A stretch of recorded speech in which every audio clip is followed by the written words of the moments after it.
Thank you very much. First of all, I would like to welcome everybody and thank organizers for this very important event. Security is the cornerstone for everything we do, so it's important to discuss challenges, including upcoming challenges we face, and consolidate against those challenges. We Georgians reached an important milestone. Visa liberalization is an achievement which materializes, brings tangible results for European aspiration of Georgia. For that, we had to implement important reforms, sign association agreement together with deep and comprehensive free trade area agreement, and launch a comprehensive overhaul of Georgia's democratic institutions, legislation, and through approximation of the local institutional and legislative standards, we were able to achieve visa liberalization. This is not only free travel for Georgians, but it also has a deep political meaning that Europe opened the door for Georgians. This is a political step from Europe, again, appreciating Georgia's efforts, and of course these efforts were not easy. It all comes at the background of challenging security environment, occupation of Georgia's territories. So it is a big achievement. Now you are asking what's next. Of course, we are preparing for the Eastern Partnership Summit, which will be in Brussels this autumn. And it's important that there are political deliverables at this summit. It is mentioned in the Rome Declaration, which came out spring of this year, March. It says clearly that Europe should stay open for partnerships based on the values and for the countries who are committed to promote these values. So we hope very much that there will be strong political statement reiterating the same spirit. Also, we expect that there will be practical deliverables to work through different instruments to improve connectivity with Europe, to improve the infrastructure in Georgia, to improve education system.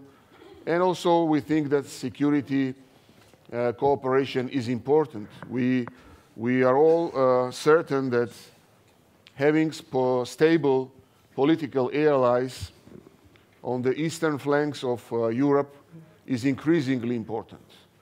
So CSDP and cooperation under CSDP is increasingly important. Georgia is not only a consumer of security today, but we are a provider of security.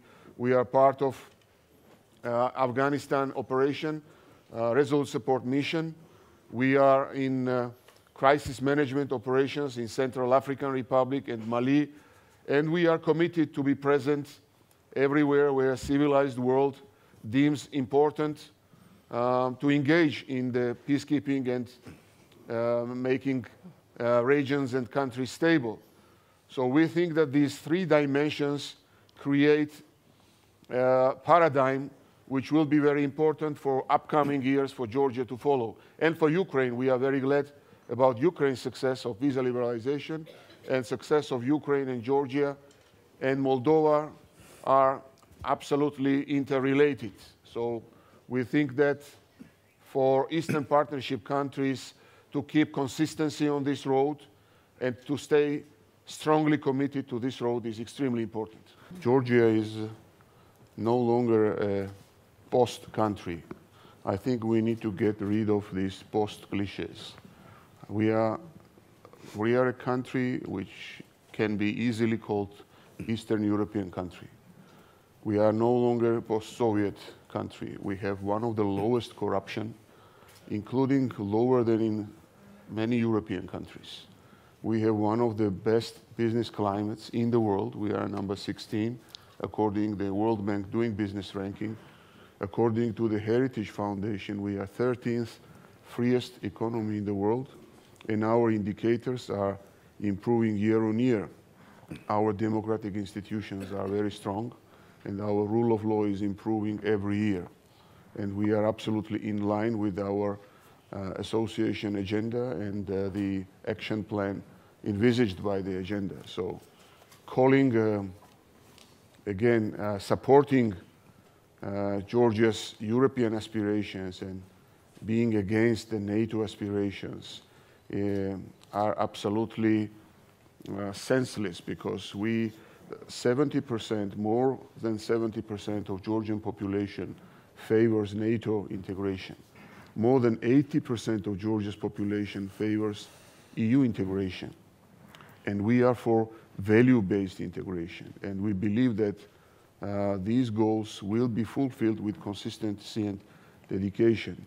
Now, Russia supports Georgia's EU integration. What is Georgia for Russia?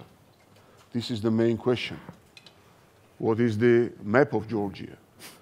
What is the country they are talking about? So this is the biggest question.